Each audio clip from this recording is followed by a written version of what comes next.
10e habitude financière qui nous maintient pauvres. Dépenser en premier. Dépenser en premier en pensant qu'il va rester quelque chose pour faire des économies ou bien même pour investir. Maintenant, les pauvres se mettent à faire encore une autre chose que les riches considèrent étant comme l'inverse. Donc là, on va parler des pauvres.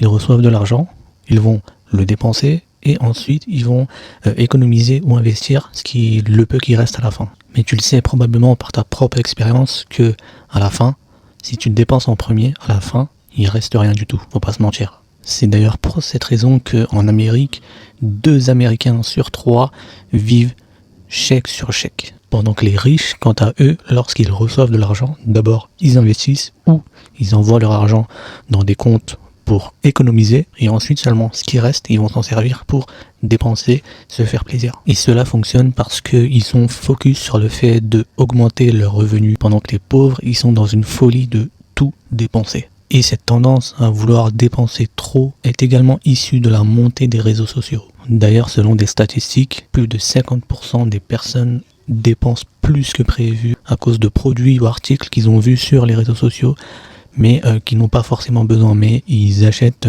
par compulsion. Quand tu vois sur les réseaux sociaux des célébrités partir aux Maldives par exemple, et ça va développer en toi une envie de vivre la même chose. Tu vas vouloir chercher une espèce de joie, un espèce de succès que les célébrités ont et que toi aussi tu veux. Et ça t'entraîne vers le fameux FOMO, Fear of Missing Out.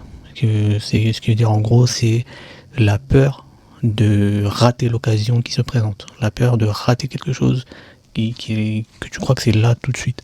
Et à cause de cette peur de rater quelque chose, tu dépenses tout de suite. Et donc ça te fait toi une dépense en plus que normalement peut-être t'aurais pas eu, tout simplement. Ce que tu ne réalises pas, c'est à quel point les réseaux sociaux sont fake, c'est faux, c'est du rêve. Les gens, ils ont des problèmes dans leur vie et tout n'est pas tout beau, tout rose tel que vous le voyez sur les réseaux sociaux. On est une génération de gens déprimés qui postent des photos avec un grand sourire juste pour des statistiques sur les réseaux sociaux, sur Instagram, sur TikTok. Alors que derrière, peut-être, on a des problèmes avec la famille, avec une personne qu'on aime, des problèmes d'argent. Franchement, les problèmes, c'est pas ce qui manque dans la vie. Et ce qu'on voit sur les réseaux, c'est seulement le bon côté des choses, en négligeant que tout le monde n'a pas une vie de rêve. Tout le monde n'a pas ce que on croit voir à travers leurs photos, leurs vidéos. C'était Adnan pour la 10e habitude financière qui nous maintient pauvres. Pour connaître les autres habitudes financières, branche-toi tout simplement à ce compte et on se dit à bientôt pour la prochaine vidéo. Ciao.